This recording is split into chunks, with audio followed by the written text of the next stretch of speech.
The Dorkening and all affiliated shows are not intended for anyone under the age of 18.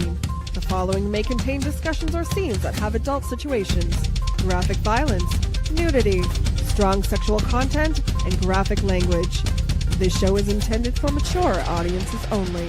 Viewer discretion is advised. Everyone thinks because you're a zombie, you don't know good coffee. Well, they're wrong. We have very active lifestyles. It's not all wandering the countryside aimlessly or scaring passing motorists. And we all love a good cup of joe. And there's only one brew that gets my seal of approval. Deadly Grounds coffee is my guilty pleasure. Bold, robust, delicious. It's coffee that can wake the dead. With over a dozen different roasts and flavors, Deadly Grounds can satisfy the most finicky of coffee addicts. The aroma is so intoxicating. It brings all of my neighbors out of the woodwork. Deadly Grounds coffee. Coffee to die for and zombie approved. It's good to get a little deadly.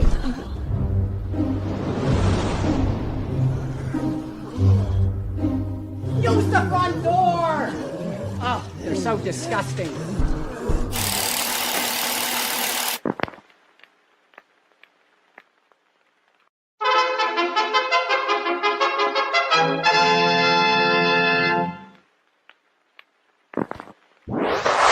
Persons under 18 will not be admitted.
What's happening, everybody? Welcome to another kick-ass episode of Wow! Oh, all messed up already.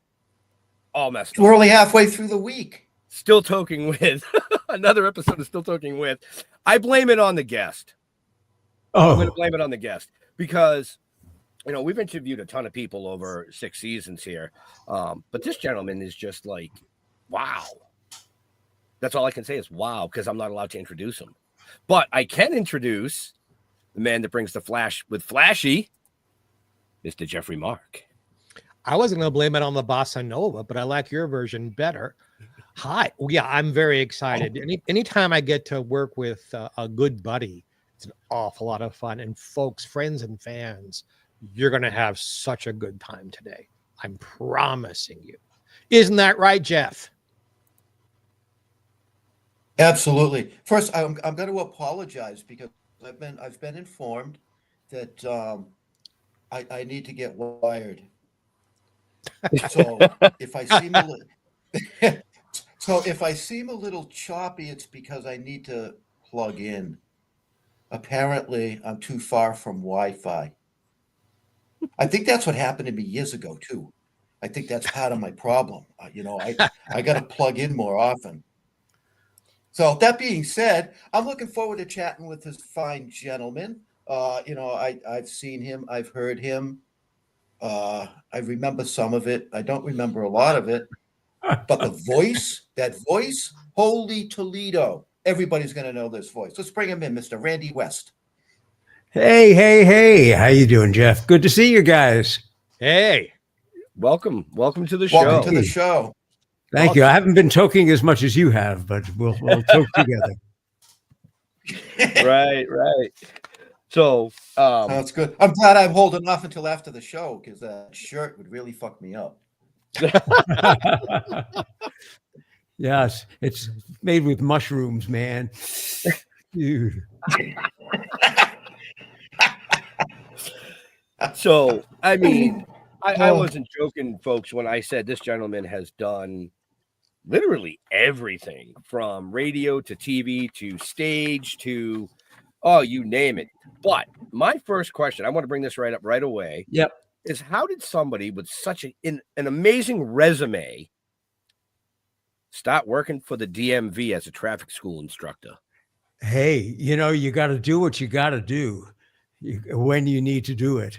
Between gigs early on, I mean, there was a place to get an audience. You got 40 people in a room and they can't walk out because you're holding their driver's license. So there's an audience that can't walk out and won't heckle you. So there's no better room to be working. All right. Okay. Oh, no wonder there's so many crashes in LA. Thank you. I'll take that as a compliment. Did you actually? It is. Did you actually use material? Like, did you do comedy in front of these people? Yeah. Oh my God. Yes. Yeah. Please explain that. He wasn't just there as a civil service employee. It's hell comedy. no. It's comedy traffic school. That was the name of the school, Comedy Traffic School, and it was wonderful because we got to, dish and dirt on the way people drive. Go around the room. What was your offense? Following too closely. But I remember a court case in San Francisco where a sodomy charge was reduced to following too closely. But yes, and another 8 hours of that, and you had to sit there for it. You can see why we are very close friends. I can see it. Yeah. Right. Yeah, but following way too close. I had to bring that up for multiple reasons, of course. One, because you've done so many things, but I saw that on the resume and I was like, wow. But my father-in-law, who has passed away, was also a driving instructor. Oh, so we used to hear some pretty wild stories. Oh my God, yes. It's unbelievable that people get behind the wheels. You talk to 40 people for 8 hours and hear their ideas of what it is to be driving and how they prepare to sit behind. I mean, it's unbelievable what people do. So it's surprising any of us ever get home once you're on the roads. True. And Jeff and I are both from Massachusetts, and you know what they say about us. You're a masshole. That's right. So right. So I can you drive Jeff, a stick? Jeff has an accent there that you got a regional thing going on. Sounds very Boston. Was that what it was? Yep, absolutely. All right. Very good. Well, if you're from Massachusetts, I'll speak slowly. Don't worry about it. Randy, we have a fan watching named Joanna. Yep. She you know what? Give her a come on down. I think it would thrill her. Joanna, come on down. You're the next contestant on Toking with a new car. You are one of the very few humans who actually got to say that with Bob Barker. The show was on the air for 52 years. I'm one of a handful of guys who indeed got a chance to, answer when Bob said, "What kind of car is that, Randy?" And I would say, "Bob, it's a new car. We don't give away used cars, you idiot." No, I never did. Your showcase begins with a fabulous trip to nowhere. You'll spend 5 days and 2 lonely nights roaming the beaches alone on your fabulous trip to wherever. Working the Price is Right. I mean, that's a piece of Americana, and I was very honored. And a chance to do that with Barker. Barker started doing television before there was videotape. So he does a show and it comes out to be 58 minutes and 32 seconds or whatever the prescribed, time is, without editing, without second guessing. It's just made it all so simple. You could just watch him gain a few seconds here, stretch a few seconds there, and damned if he didn't bring it in within a 10-second margin each and every day. It was phenomenal to work with a pro of that nature. Fantastic. I mean, I loved watching the show. Believe it or not, I actually did enjoy watching The Price is Right. Well, I never watched too many game shows, but The Price is Right was one of the ones that I did. today is the 10,000th episode of The Price is Right on CBS. Today is the air date for it. Wow. And that's a lot of episodes, and that's 52 years. It's quite amazing. And there's 10 years of Bill Cullen hosting it before that, even. Way before that, before the 1972 incarnation of CBS with Bob Barker, Bill Cullen hosted it on NBC and then ABC. Exactly. So And Randy, who was the announcer for Bill Cullen on NBC? Don Pardo speaking. This is NBC, the National Bird Chasing Network. Don Pardo, you'll love this story. Don was a friend.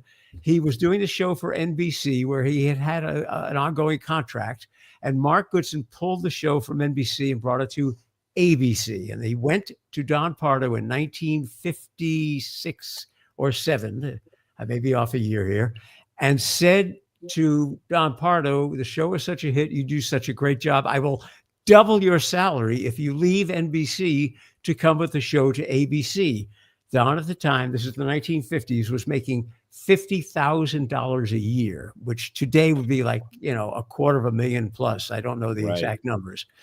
So the deal was, I'll give you $500,000 by today's dollars to come to ABC. Don went home and told his wife, I'm getting double my salary, but I'm not going to take it. She almost left him because they argued every night, take the money. And he said, no, because the show will be gone in a year, 2, 3, and I'll be out on the street looking for work.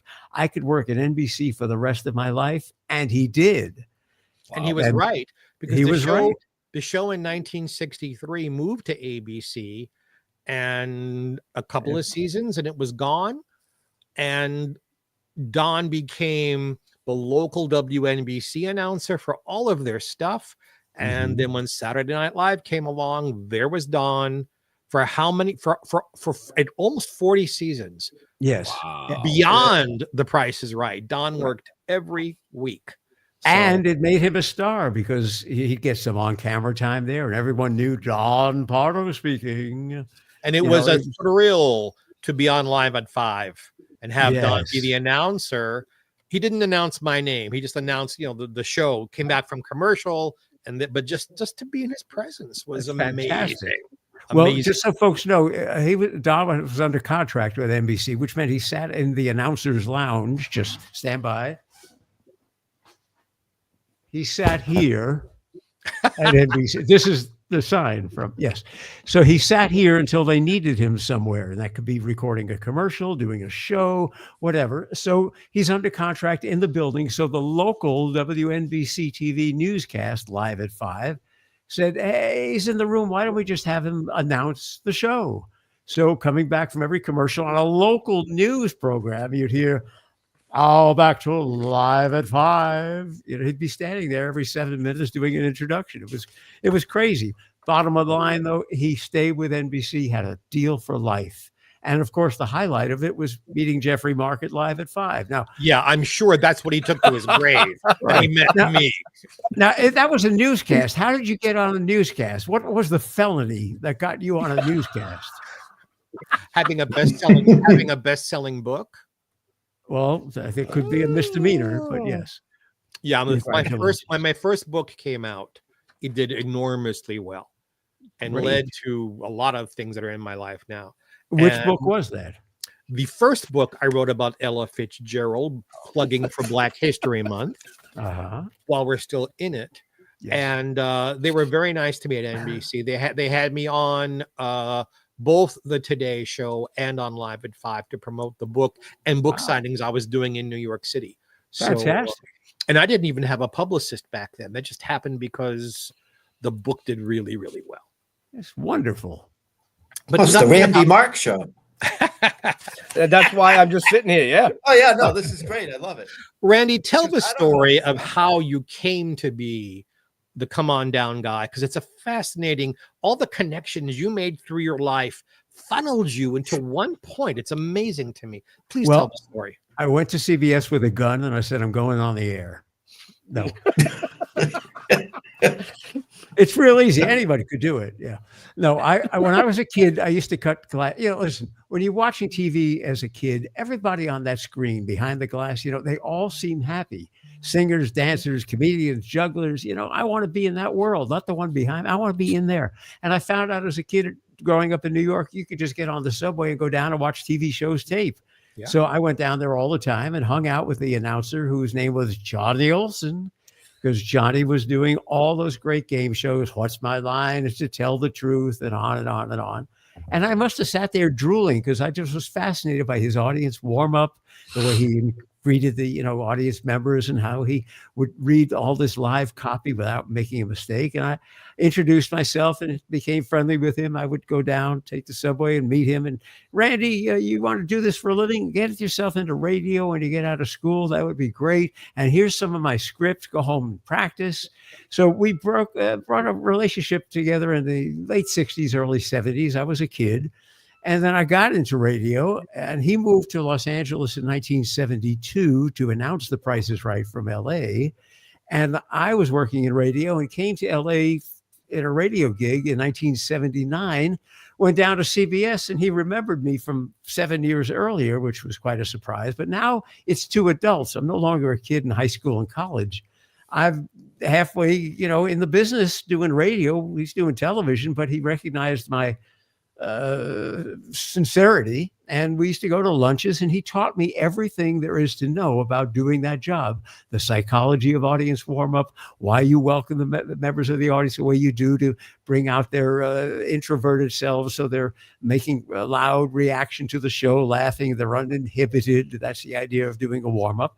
And he gave me the secret to reading live copy without making a mistake, and that is he would mark it with an intricate set of slashes and circles and dots and dashes and arrows, the way, let's say, Beethoven's writing music. How do you know when you sit down to play his sonata that you're playing it the way he heard it? Well, all those notes and all those dots and dashes in a musical composition tells you how to play it, and you come damn close to the way it was composed.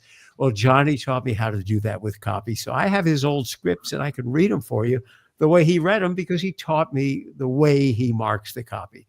So long story short, I'm in LA. We're friends. He's teaching me the business. I break into the business. He dies in 85. I'm carrying on with what he taught me. 85, he's gone. In 1999, I get a phone call out of the blue. Are you the Randy West who corresponded with Johnny Olson? Well, the dude's dead for 14 years. Well, yeah. Well, we're Penny Olson's, his wife's, nephew. We're closing out the house. They had no kids. And there's material here. You apparently shared letters back in. Yes, he kept my letters. Well, yes, he did. And he also kept 58 years of mementos from a massive career that started in the 1930s. So microphones and Emmy Awards and scripts and personal effects and press clippings, they sent it to me for safekeeping. Now, I'm holding everything this man ever had because they felt I would give it a respectful home, which I have. And then, lo and behold, with the material he taught me, I'm working more and more game shows, and eventually I get an opportunity to audition for The Price is Right. They bring me down there to do a week of shows.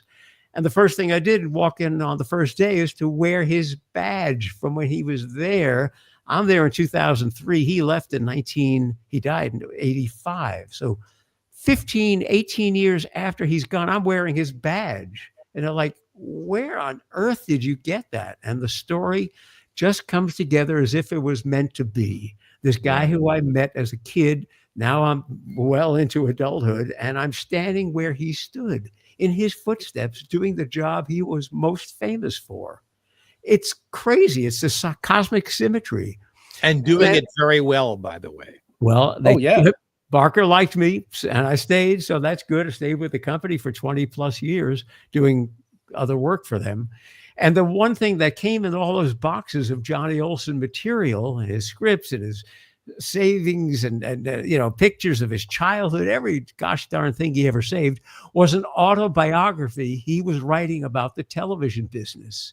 And never finished it, but there was an outline and a couple of chapters, and I had listened to his stories for decades, so I knew the kind of stories he told and his experiences. So I took his outline, the material that he wrote, and I took the rest of what I knew from him and put it in a book called Johnny Olson, A Voice in Time. And now I was not an author before this. I barely could write a letter home, but I spent a lot of time working on these 400 pages based on the material that he left and saved and told us about and told the world about. And it's a history of television from the very beginning, because he was there when it started, through the 20th century until today. Stories from behind the scenes of The Price is Right and all the shows he did, and the people he worked with, Frank Sinatra. I mean, everybody at one time or another he crossed paths with, along with all the great executives, and the story of how ABC became ABC. It was a spinoff from NBC. It was the NBC Blue Network that became ABC. The fights between CBS and NBC, David Sarnoff and Bill Paley, all the politics, all the shows, all the celebrities, from a lifetime, his 58 year in the business, and my ability to add to the stories he was telling. So And I Randy, became an author. Randy, where could That's someone fantastic. get that book if they'd like to purchase it? You have to break into my home in the middle of the night to find where I hid them.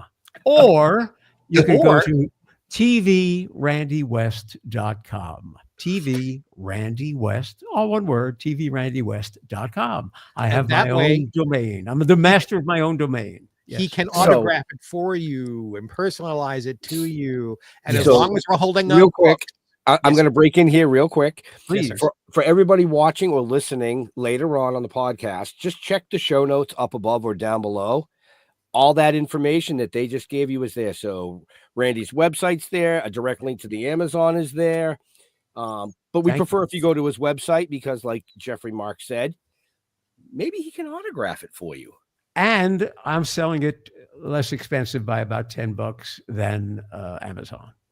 a bargain is a bargain with your name. Yes, Randy, friends, let me tell you now, if you act now, you'll also Wow. receive. Yes. But wait, there's more. Yeah, Steve Jordan is going to invade your home. He's just telling us. So be prepared He for said, Steve I'll be there at Jordan to 3 show up. a.m. Yes. I got a gun. I got a gun. Come Yeah, on, I've heard take that your best about shot. you. So as long as we're doing Plugorama, Yeah. you have a more recent book. It's much larger than that. Well, it's Hey, not about hey, hey. size. It's not It's- about size. As The you know. hell it isn't. And would you please show it to us? Well, I've heard that in the men's The room, book, but that's the book. different. Yeah, Oh, the book yeah, you the meant. book, Okay. yes. Well, this is TV Inside Out. Now, let me tell you, I'm at a point now after 44 years in SAG and after on television for just about 50 years, I have seen, you will never believe what I've seen. And I've written it down because I don't care anymore. You know what I mean? I got nothing to lose. So I've worked with, start naming people. You know, I shared a studio with Johnny Carson. I worked with Jay Leno. I mean, I worked all the game shows, Bob Barker and Gene Rayburn and all these folks. And I've told their greatest, craziest stories. TV Inside Out, flukes, flakes, feuds, and felonies.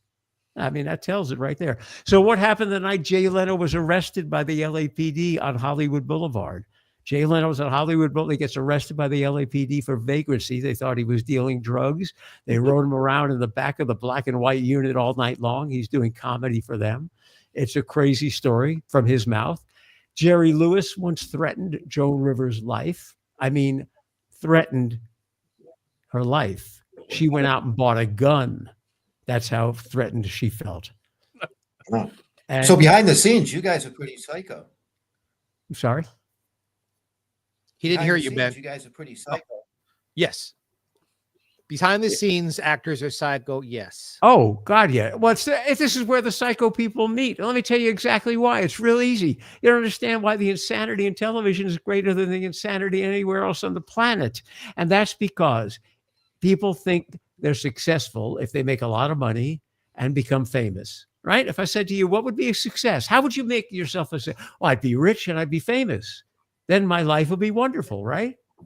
Well, what happens if you think fame and fortune will make your life wonderful, and then it doesn't? In fact, all it does is complicate your life, and your misery is even worse now because the fantasy that it'll all be better isn't true. Now you're really depressed. And now you start looking for another way to feel good. Alcohol, drugs, sex. That's when people go off the rails.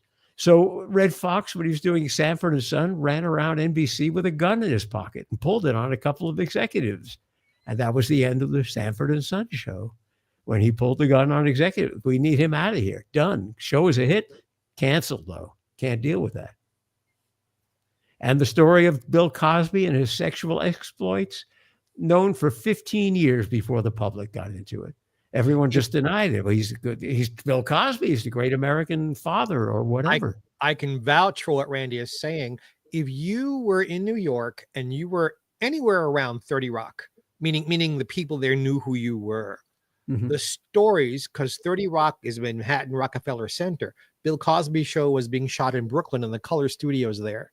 Right. And the gossip about what was going on and how management was either completely ignoring it or didn't know and gossip. So those of us who were there, we knew all these stories way before anybody else heard about them. So Randy is absolutely right. 15 years. It was craziness started before word got out. Yeah, that doesn't surprise me. I mean, it seems like almost every year something new is coming out from actors, actresses, musicians, Hollywood, that the public is just learning about. But when you dig a little deeper, it was known 10, 15, 20 years ago. Right. Randy has so many stories, and I'm forgive me, my buddy. Yeah. This book is huge and thick, and 500 pages. It's like the Manhattan long pages like this, and he's got a part 2 he's working on. There are so many more stories yet that he can fill up another book like that with these stories. So let's hear it for Randy and his research and these books, because they're wonderful. Well, I'll give you, Betty White and B. Arthur, 2 of the Golden Girls, 2 of them hated each other, could not get along. Well, Betty never hated anyone, let's put it that way. But B hated Betty.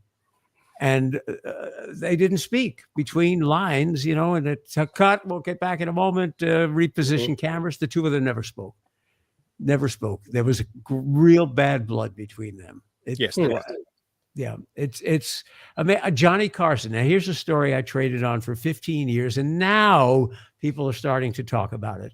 Johnny Carson had a granddaughter that he refused to acknowledge because she was biracial. So you have Johnny Carson's son, who was living off of Johnny. He was a golf pro. He was not making any money, but you didn't need to. The faucet was running pretty fast. He got all the money he needed until one day Johnny found out that he's dating a black woman and said, you need to cut that off right now. Well, I can't, Dad. It's not that easy. We have a child together.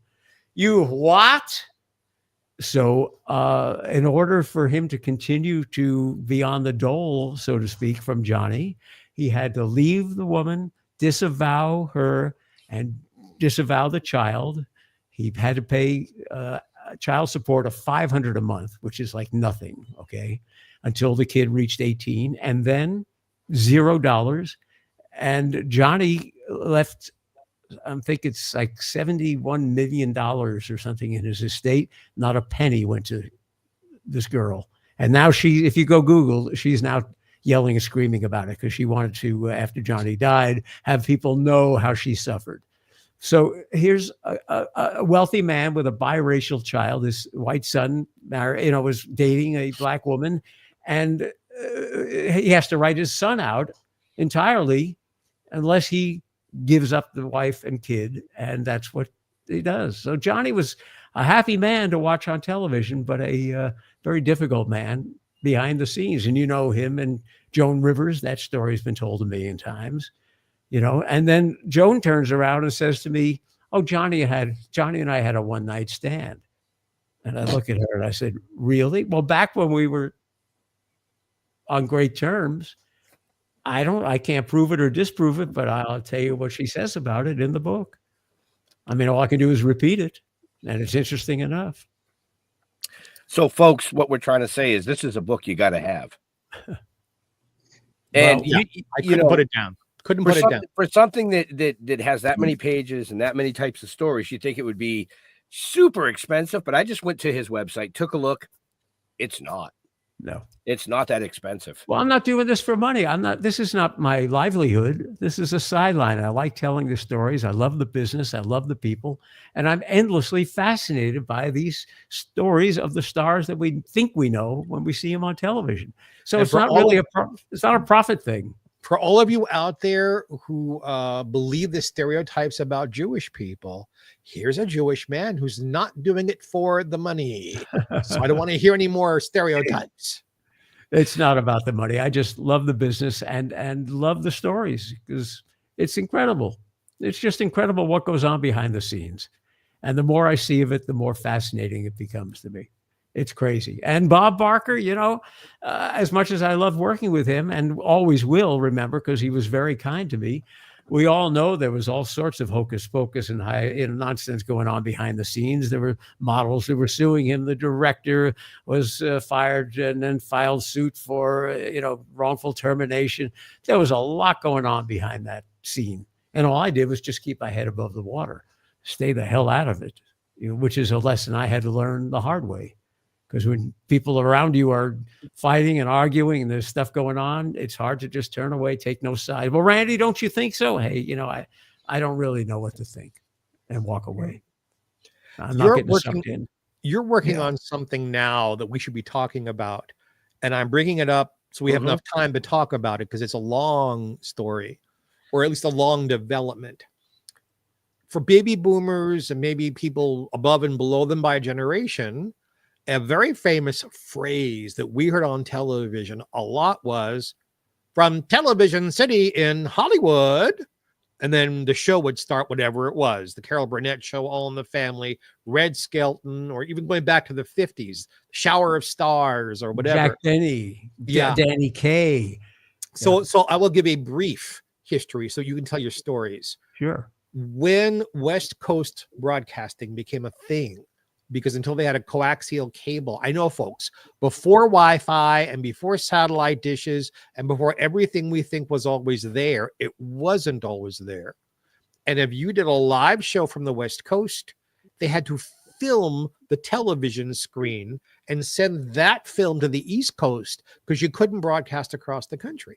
Once you could, CBS bought what had been Gilmore Field, which is where the Hollywood All-Stars played baseball, and built this state-of-the-art Television City from Hollywood thing.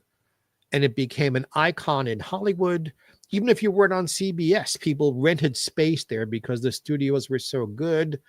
And as recently as November, we had Randy's and my dear buddy Peter Marshall's memorial service on the same soundstage where they do Dancing with the Stars. Right. So it's still being used, but things are changing, and they're changing because of, where are you? That guy over there.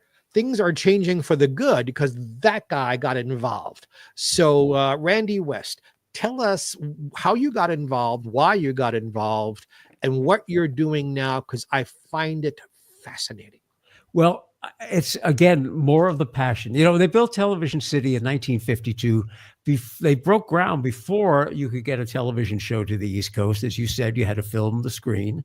And there was no videotape back in those days. 1% of American households had television in 1950. 1% of American households had television. So they turn around and they buy 25 acres of land and they build this monument to the future of television at a cost of $35 million, which today is $500 million. Banking on the future, a $500 million palace of television production, looking forward to the future. So it's been operational for 70 plus years. All in the Family, and I mean, thousands of Carol Burnett and The Price is Right and Match Game and Jack Benny and Danny Kaye and on and on and on. All the great shows you've loved your whole life. It came from Television City in Hollywood. And now CBS sells the property because they're getting out of the real estate business. They've sold a lot of their properties, including BlackRock, the big office building in New York. So a company buys it and decides they're going to redo the whole place because it's old and it could use some upgrading. And I find out that they're going to fool with the original 4 studios that were built in 1952, the original studios. And wait a minute, wasn't that given cultural landmark status? Yes. Well, wait a minute. How are they going to screw with that? How do you do that? It's a landmark. So I go down to say exactly what's going on here. And they show me the model of what their plans are. Well, we're going to take those 4 studios. We're going to break through the ceiling and add another floor to them. And then we're going to combine these 2. And then we're going to push out the wall. Wait a minute. You can't do all that. Well, our architect is working with the attorneys. And blah, blah, blah. I said, no, wait a minute. You can do whatever you want in your mind. But if you do that, I will bring 100 CBS retirees who worked this building over a 70-year period. I'll bring them down here. And who knows, maybe some news cameras will show up. You don't understand. This is the cultural tapestry of America. Start naming television shows. You have 25 acres. Go fool with the other 24. Leave these 4 studios alone. They have history that's recognized by the state of California. It's a landmark. So I got in their face and told them, you can't do that without repercussion. Well, they had other reasons to go back and change their plans, and they changed their plans to include what I was advocating for, which is to keep these 4 studios. Mm-hmm. I shot my screaming match and got in their face, and they got a phone call out of the blue. Randy, this is Brian at Hackman Properties. We had that great conversation about reservation. Would you like to come down? Please be our guest. Come visit. I'd like to tell you about our new plans. I go down there, and lo and behold, they're leaving the 4 studios alone. I fought hard and managed to save these 4 studios. And I said, that's 95% of what I wanted. He said, what's the other 5%? And I gave them, well, when you do this, don't do that. Done. Handshake. Now, will you do something for us, Randy? What can I do for you? Go down to City Hall with us and advocate for us to get the approval to do the other 24 acres. They want to, raise old buildings and do brand new construction, massive studios, very tall pixel screens. You no longer go on location anywhere. You put a picture of what it is behind you with these millions of tiny pixels. And the way the line of scrimmage on a football game moves when they move the camera. I don't know how they do that. It's like superimposed. But if you put actors in front of these pixels and they move and the cameras move, the background moves too to keep it all in sync. So you don't have to go anywhere anymore. It's quite amazing. So they're building these state-of-the-art studios. I went down to City Hall, fought for them in front of the land use committee and the planning and zoning committee, and this full city council finally gave their approval just a couple of weeks ago for them to proceed. So now I'm on the good list down there, and I'm working toward before they break the walls down on the other buildings. I'm going to try to get what I can out of there that has historical significance, and it's going to go to the Strong Museum in Rochester, New York, which is building an archives for television. So nice. The sideline of this is along the way, they say, we give tours of this place to people we'd like to have on our side as we do the reconstruction. And, we're real estate people, but Randy, you worked at this. When did you first work? About 42 years ago. My God, and you've worked here for on and off. Yes. And you know the shows and yes. Would you please give the tours for us?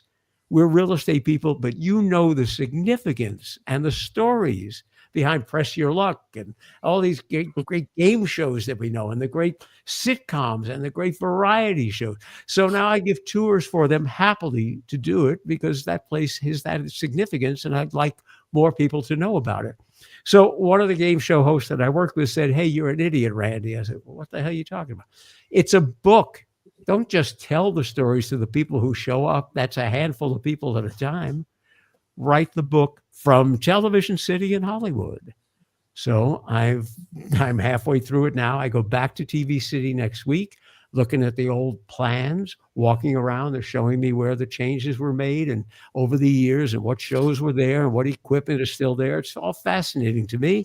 And the same game show host said, "Randy, I'm going to put you in touch with a documentary filmmaker because if you can get access in there with a camera, I said, yeah, they love me. I go anywhere I want in there.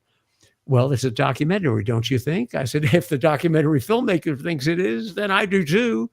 So that's where we're at now. So I'm writing the book, which will be the guide to a documentary film about the one and only first television facility that was built from the ground up to be a television facility. If people went to television studios in the old days, they found they were converted radio studios. They were converted Broadway theaters.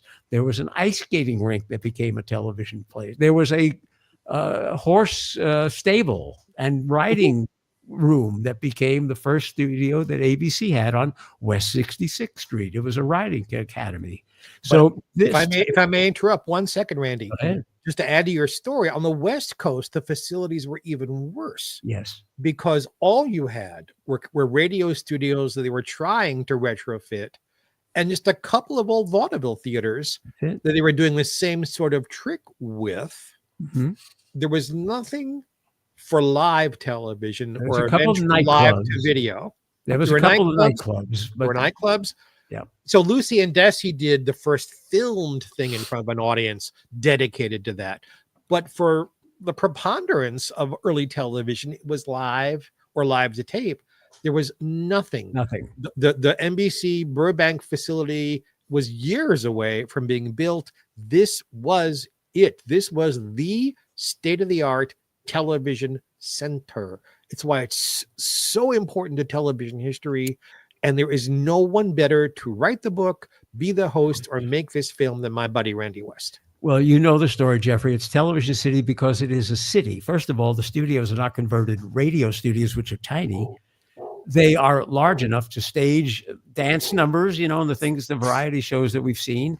And most significantly, all these converted radio studios and theaters and nightclubs, none of them could you build sets. You had to have them built somewhere and trucked in. Television City is a city. You can build the sets. There's design, build the sets. You can cast a show there. There are rooms for that. You have writing and director conference rooms. You have everything you need to come in with an idea and to complete the entire process to get a show on the air without leaving the building. Special effects, metal shop, wood shops, everything you could need is in one building, especially building sets, which is a massive undertaking if you're trying to ship them around in a truck all around the town. Rehearsal halls, things that never existed in these old little, half-assed, if you will, reconstructed places that are trying to become television studios. So that's why TV City is so significant. It was way ahead of its time. It's the first television facility from soup to nuts, as they say, meaning everything you could possibly need under one roof. And it's always fascinated me to go to work there. And the people who are on crews there, the technicians, there's a great deal of pride. They do the best work in the industry. And they're all cooperating with me and telling their great stories. The Carol Burnett Show sketch where Tim Conway has Harvey Korman laughing in the dentist's chair. I don't know if you ever saw that, but they were breaking each up all the time. The stories behind how those sketches went crazy, they used to bet whether Harvey Korman would break up and laugh or not. And Tim Conway would spend half the week trying to come up with an idea that was secretive to the rest of the cast as to how he's going to get Harvey Korman to wet his pants, basically. And Tim said, yes, there was wetness on some of those events. So the stories are there. Yeah. Steve Jordan, Emergency was filmed at Universal Studios and on location. They might have used the outside of TV City for something. Oh, I never said Emergency. No, he's asking. Steve Jordan is a fan who's asking us a question. Yeah. So, Steve, the answer is, I don't believe they ever went inside to shoot Emergency. That was shot at Universal. Studios. But maybe the outside of it on that street they could have possibly used. If you saw CBS logos, potentially it was on that street. But most of it was shot all on the outdoors and all within the 30-mile zone. There's an area of Los Angeles where if you shoot within that 30 miles, TMZ, that's TMZ is the shorthand for a 30-mile zone. So what it means is the show is about Hollywood. because there is a 30-mile zone where if you ask crews and stars to show up, you don't have to put them up overnight. You don't have to pay per diems. You don't have to feed them beyond a certain point. So you try to shoot everything within this zone that's Hollywood centric. And that's why all the great shows you see on location, like Emergency, especially the lower budget ones, Dragnet and all these shows, they're all within miles of the sound stages. Right. So if you live in North Hollywood or Burbank, you see your neighborhood endlessly on old television shows because they're all right in the neighborhood of where the studios are. Gee whiz, I drive at 110 miles to come to Hollywood to do stuff. I don't even get chicken chow mein out of that. So you have. I've bought you Chinese dinner. Yes, you have. Randy's the only one. Randy buys me chicken chow mein. That's anytime. But no Mugu Gai Pan. No, that's a little too expensive for the budget. Yeah, Mugu Gai. And I don't like egg foo young because it's not egg, it's not young, it's just foo. Hey, this is the kind of jokes that kept me out of the big time. I want you to know that. Yes. Mike H66. Yeah, CBS has sold Black Rock in New York. They've sold Television City, and now they're selling, or they've already sold the Radford lot out in Studio City. They don't want to own these things anymore. They're out of real estate. They're out of the real estate. It looks better on the books to rent than it does to buy. So CBS sold Television City, but they're still there. They sold Radford, and they're moving more of CBS people onto the Radford lot. They sold, as you said, Black Rock in New York, and they also are selling what people know as the Broadcast Center in west side of Manhattan. It's an old on block. 10th Avenue. Wow. Yeah, it's a block long. It used to be a dairy where Captain Kangaroo and the News used to come from, and 60 Minutes, and yes, all those great shows. They're selling that as well, or already have. They're out of the real estate business. So now that we've learned all kinds of amazing things about you this evening, I have another question. Wow. Yes. You like to play Simon Says, I hear. Wow. There's a fascinating story. Oh, my God. When I grew up, and Jeffrey knows the name, Sonny Fox was a kids show host, and he used to play Simon Says with kids on a television show. Now, my agent calls me one day, and he says, I got a gig for you, $2,500. This is 20 years ago. $2,500 to go to Palm Springs. They'll pay your transportation. $2,500 is the talent fee to go play Simon Says with 1,000 people, because it's a company event, you know, and it's an after meal. They want to wake people up after the lunch, and then they're going to go and have sessions and seminars or whatever. I said, $2,500 for half an hour of work. I mean, yes. But I don't know how to play Simon Says. I mean, I know how to play it, but I don't know how to officiate over it. And my agent says, come into the office. So I go over there, and he says, don't you remember Sonny Fox? Well, how did that go, Fred? So within 10 minutes, I learned how to officiate Simon Says. And I went to Palm Springs at the Marriott, and there were 1,000 people on the golf course, the large grass area. And I'm going, as Simon Says, touch your toes. You put your hand here and people will touch their toes because it's the other way around. I say Simon Says, touch your toes. You're supposed to touch your toes. But if I put my hands up here, Simon Says, touch your toes. Most people do this. Okay. So there's a lot of misdirection there. And you don't just do it like that. Simon Says, put your hands in your ears. Simon Says, cover your mouth. Simon Says, touch your toes. Or as Sonny Fox would do, Simon Says, do this. Simon Says, do this. Simon Says, do this. Do this. Out, out, out, out, out. Simon Says, do this. Simon Says, do this. Yep. Out, out, out. It was that fast. It's the fastest. And of course, Randy's the perfect person to do it. So as I've got 1,000 people, I can't call the people out. Sonny Fox did it with 20 kids. So they had employees of the company spread out all along this golf course watching a group of people. Because I'm on a PA, they could all hear me and see me, but I can't tell you who's out. And Simon Says, do this, do this, do this, do this. Bing, bing, bing, bing, bing. Suddenly 100 people disappear at a time. It was crazy.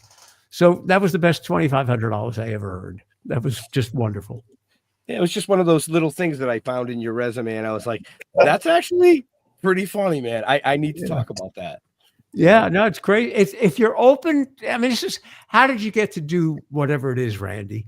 And the answer is never say no. Do you know how to do? Yes, I know how to do that. And then you go study and learn how to do it. Can you announce a award show? Well, yes, I can announce an award show. You know, whatever it takes. And, I'm the same way. I've never said no, I can't do that. I've No. always said yes, No. and then figured out how to do it really quickly, because you never turn down an I opportunity. mean, Jeff and I are perfect examples of that right there, Randy. We both come from construction backgrounds. We both have some writing knowledge. We're both Golden Poet Award winners. We've been friends for 38 years. And with a writing background, we started writing a novel. And somebody said this would be a great comic book. Well, I don't know how to do comic books. So we found an artist and we produced comic books out of this novel. Then it spun to a live TV series. I don't know how to act. Well, we were building sets, like you said. Yeah, still don't. We still don't know how to act, but we did learn. We learned a lot. We learned how to build the sets and do the lighting. And we just released our first animation about a month and a half ago. And the reason I bring that up, folks, is for those of you still watching, tomorrow night at 4:20 on our YouTube channel. Friday. Of course. Friday. Oh, today's Wednesday. Why? I thought today was Thursday. Sorry, I lied. Friday. Gotta wait 2 days. Oh, you're a mess. But today. anyway, Yeah, Friday. I don't know. Friday. Yeah, I don't know where I was going with that story because So what happens on Friday? Tell me again. Our animation is going to be released on YouTube. Oh, great. Yeah, At we were running 4:20. it. Yeah, at 4:20. We were running it exclusively someplace else. But Needs more exposure. yeah, we want to try to give it more exposure. So That's great. And I like the 420. I get that. Yes. Congratulations. I hope it busts YouTube's server. I do too. You know? But we do it for fun. Like you said. It's No, not about the I'm money. glad you said that. No, and it's being from Boston. Don't ever tell me that I can't do something. Right. I mean, a quick funny story about us. You brought up TMZ. Well, the name of our book is Toking with the Dead. Okay, so it's zombies and weed. Just a quick backstory. Originally, it was The Toking Dead. We got our trademark, but we were opposed by AMC, Robert Kirkman, and The Walking Dead. Wow. We fought them for 2.5 years, to the point where TMZ actually picked up the story, sent it coast to coast, and it was a David versus Goliath. Wow. But here we are 6 seasons later, still doing this part of what we do. That's great. Yeah. I love that. But back to you, because the show's about you. I stole 5 minutes. That's okay. Okay. And as long as we've stopped, Mike H, CBS isn't going to build anything. They're only going to be renting. And Steve Jordan's asking, is that 4:20 Pacific or Eastern. Eastern time, Steve? Eastern. Yep. So 1:20 Pacific. And if you're in between Pacific and Eastern, fill it in. If you're in Mar-a-Lago, it's like 11:45 or whatever. Right. And there's no one in the place. Anyway. Yeah. And if you're viewing us from Australia, which we do have people from Australia that are watching, it's tomorrow. Well, I'm going to Australia because I want to see the toilet go the other way. It's I don't know. I think I'd be afraid. it's all going backwards. I don't understand. The water's turning the wrong way. It's true. I have seen that. So NASCAR in Australia, that I'll be taking right-hand turns. Wow, I never thought of that. Wow, man. You have to sit on the right side of the car then. Right? The wrong side. I went to England. I was so nervous about driving on the quote unquote wrong side of the road that I hugged the wrong side of the road so tightly that I rammed the car up on the curb, blew out 2 tires. And I called the rental place and I said, "What kind of car did you give me? This is terrible." Like it was their fault. And they answered, pity. Folks, that's how he became a driving instructor for the DMV. Well, now the truth comes out. Exactly. Now the truth comes out.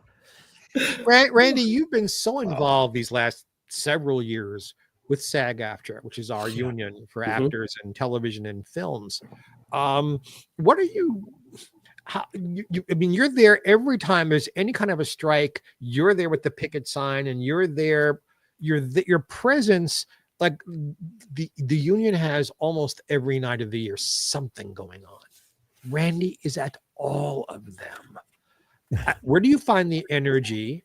And would you want any kind of, I've never asked you this, would you ever want leadership in the union? Would you ever want to be one of those people who kind of makes things happen? Only if I thought there was a vacuum. Now, Kate Linder, who's 42 years on Young and Restless, is a good Our friend dear of friend, mine. yes. And she's heading the performers governorship. So there's good people there. I don't need to do it if there are good people there. I'd step up if there weren't, but there's a lot of people with better skills, organization, and leadership than I am. But yes, tonight in about 2.5 hours, I'm going to be at a conference about reality television called You Can't Write That Stuff, or You Can't Write this stuff like that, or something like that. So it's about reality TV, and that's this evening. You talk about strikes. Wednesday next week is a strike at Warner Brothers because it's over 2 years that we don't have a contract for video game voices and images. Mm-hmm. You know, they borrow people's faces, you know, through AI, and we're looking for the same protections against AI that we won a year ago for theatrical productions. So yes, we're still carrying signs and walking because we're up against a very serious money-making, bottom-line oriented business.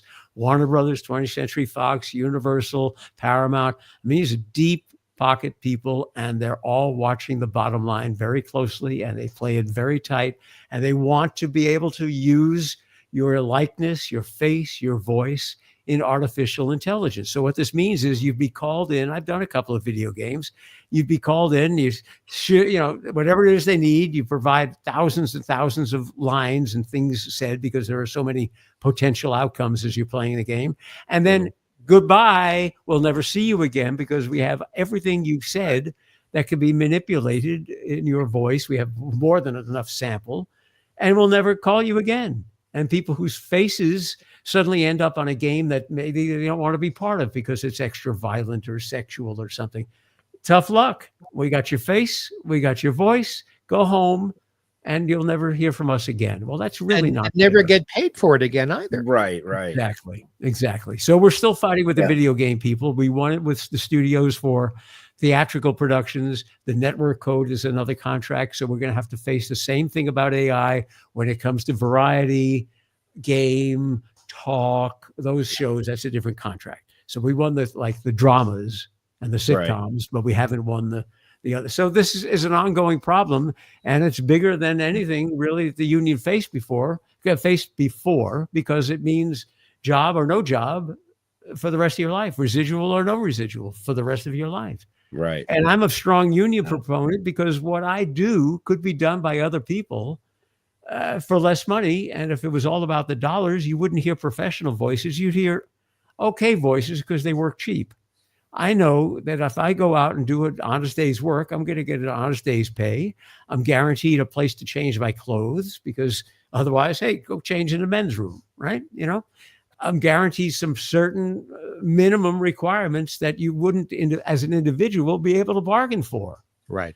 Right. Oh, I want this. Well, screw you. To hell with you. Right. So now there's a certain amount of decorum and respect shown because of the union. I'll give you one more thing. When I joined 44 years ago, they said, it's great. You're going to build a pension. I'm like, what the frick is a pension? What do I care about? I'm 20 years old. What a pension? Well, lo and behold, you know, you work a whole life, and when they're done with you, you don't get a boatload of money, but you get money because a pension, you know, it's a rightful thing. There aren't that many, you know, if you work civil service, teacher, doctor, you know, what can I say? Ambulance worker, fireman, there are pensions, teachers, you know, but in a lot of industries there aren't. And if you gave your whole working life to a job, it's a nice thought that you'd be able to survive when the work dries up. Right. Because as Randy knows so well, there are so many performers. I'll keep it just to performers, but directors, writers, craft people, without those pensions, there comes a point. Now, it hasn't happened to Randy or I yet. You age out of the business, or you're old hat, or they're bored with you. No one's ever going to be bored with me or Randy. So it's going to be old age and disease that stops us, because we're going to work. We're going to work 3 years after we're in the grave. We're still going to be producing new stuff. Hey, I'll do it. I'll be saying to the bodies next to me. Yeah. Get boned lately. Come on down. Yeah. We're already 6 feet down. Yeah. Yes. But there are a lot of people, famous people you guys out there love, Mm-hmm. who are living social security check to social security check, who don't own homes, who don't own cars, who, they're scratching and surviving. And the unions help people not to have to. And if you find yourself on really hard times, they hand out money. I mean, it comes down to that. We don't want to see anyone suffer, especially if they've given their life to our community. Right. Yeah, there's a performers fund for performers, and then there are other funds for it. But again, that's why we need the unions and people like Randy, because most folks, why should I do all that work for nothing? Why should I show up? Why? Because there's a whole community of people. And if everybody had that attitude, we'd be fucked. And Randy is one of those kind people who gets involved and gets shit done to help other people. Well, this television city thing, this TV city thing was a real passionate play that I made. And I'm glad I was able to do that. The other thing about unions and the Television Academy and all these fraternal organizations, like I'm going tonight to learn more about reality TV. There's an education component to the whole thing too, which helps to, keep you informed, sharpen your skills, continue to keep you employable and at the cutting edge of knowledge and of what's going on in the business. So it's not just I work this little area. I know about the industry at large, and I can only get that through an educational program where people are talking, panel members and discussion, and then the socialization that goes on, the informal networking. You learn so much. And the free booze. And the free food and booze is, I mean, that's goes without saying. Oh. I mean, I heard reality TV is just not so real. Well, it isn't.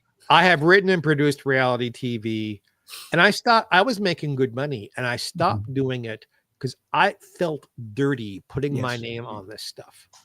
I turned down a fortune, hundreds of thousands of dollars I could have earned. And I just said, no, I can't put Jeffrey Mark on that. It's not a good product. And if it's not a good product, I don't want to be involved. Well, God bless you for having some scruples, as it were. Right. But yeah, some of these shows are based on let's embarrass people, let's humiliate people. And the ones that aren't, they whatever the scenario is, the reality, they have a script already in their minds of let's get this person to play against that person, and they're manipulating things. And if you don't get manipulated and you're just playing it straight, you know what? They have the editing, so they can manipulate the pieces that they have of you and recreate a reality. They call it Frankensteining a show. So how to create something that didn't exist. When we're talking about reality shows, the word that's important is show, not yes. Yeah, it's show business. It's the business of a show. Yeah. Well, unless you're watching our show, because this is live. This is unreal. This is unreal in a whole different way. Yeah. You have no idea.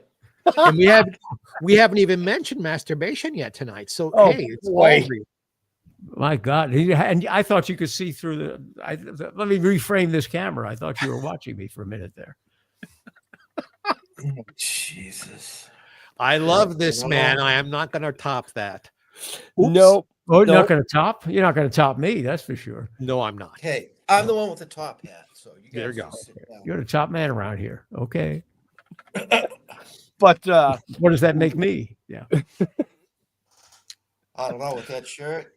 We are we're a little over time, which is fine. I know we only have you for a certain amount of time. So Jeff, any last questions for our amazing guest? Well, I will say that I've learned an awful lot of stuff that I did not even know existed. I'm going to have to get your book. I'm definitely going to have to get your book. But I do want to ask you, because you've been involved in the game show industry for decades. What is your favorite game show? The Price is Right, because it's Price is different Right. every day. There are 70 games. There have been as many as 120 over the 50 years, but at any given time right now, there's 70 plus games, and every day is different because they're shuffled around in a different order, and you never really know what's happening. I also love it because it is the most demanding of all the shows to work. The announcer on that show does almost as much talking as the host of the show. Tell them what they're going to bid on. You tell them what they're going to bid on. Then you come up on stage, tell them about these 6 grocery items. And now, and what are they playing for? It's just reams of copy, which is, Okay. a great challenge. I'll give you a second answer to that too. The other one that I love doing is Supermarket Sweep. Because Randy was the announcer. It's got its own channel. You can go on Roku, and there's a 24-hour-a-day Supermarket Sweep channel. So you know that one. Betty bounces a bevy of butterball birds into her basket. Now, here comes team 2 into the market. They're making the right-hand turn to the meat counter. And those Farmer John hams, they can really beef up a score. But wait, here's team 3. They're going to the back of the market for the giant wedges of cheese. Their limit is 5. And how many can they fit into that? 2, 3, 4. Of course they get 5. But team 1 now, they're looking for... And 3 minutes of that narration is fun to do. It's like doing sports because you don't know what they're going to do. You can't get ahead of them, but you don't want to fall too far behind them. I don't want to be talking about cheese when the other guy's picking up turkeys. So it's really a challenge, and it's so much fun to do that. And you're so doing it so well. So well. Okay. I got a second follow-up question to that. Yeah. In your opinion, why are game shows so popular? Simple. I want to be that person. You sit at home. Either you know the answer, like on Jeopardy. If you can come up with an answer before the people on Jeopardy, you consider yourself very smart. The other aspect of it, like a Price is Right show, what would I do there? What would be my answer to what that costs? What would a Q&A show, like Who Wants to Be a Millionaire? I know that answer, and you start yelling at the TV. Right? And the ultimate yelling at the TV is Wheel of Fortune. Now, listen to how brilliant this is. You get the puzzle, some letters are in there and some letters aren't, okay? If they just had the players worried about solving the puzzle as you're trying to solve the puzzle, they would solve it quicker because these are very smart people. So what did Merv Griffin create all these years ago? It's 50 years ago. He created an extra thing that the contestants have to do that you at home don't have to. And that's spin the wheel and call a letter. So while they're doing all this wheel spinning, which is a waste of time, you get to look at the puzzle. So you have nothing else to think about except the puzzle. And as a result, you will end up with the puzzle often faster than the player will because he's distracted. And when you yell the answer, that's like masturbation, okay? Because you know it before they do, and that's a moment for you. You feel smart. You feel great about yourself. So that's the secret behind Wheel. Give them something else to do so you can solve it faster. Jeopardy, can I answer before they do? You don't have the same success rate.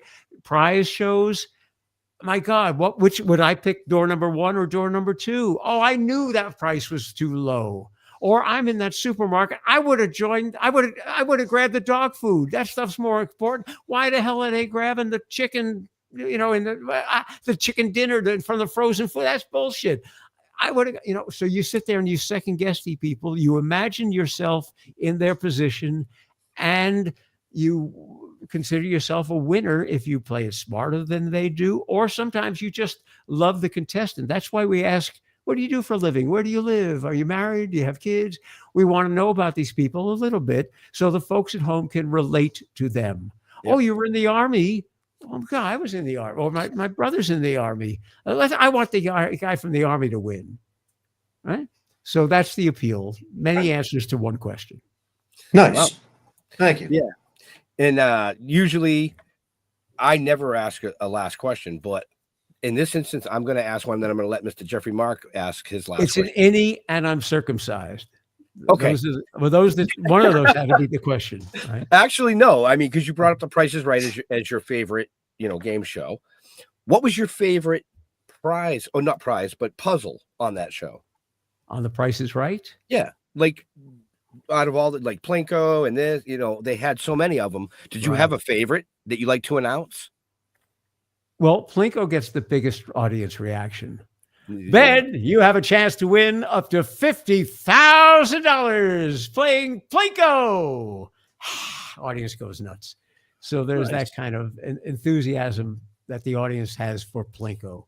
But for me, the showcases were the most fun because, you'll here's a living room set and you'll put that living room set on your new 60 yards of Hibernia Mills carpet. Yes, 100% wool carpet. And when you step off that carpet, you may step in a new car. So I like the way those story. It's kind of like a story gets told. One thing leads to the other. And those were fun because you could have, but wait, you'll also get another, there's a drama and a song almost to the way that you do those. So those are fun in that. Excellent. Yeah. Mr. Jeffrey Mark, do you have any last questions for our amazing guest this evening? I've known Randy. We really are. We've known each other for years. We're very close friends. Yes.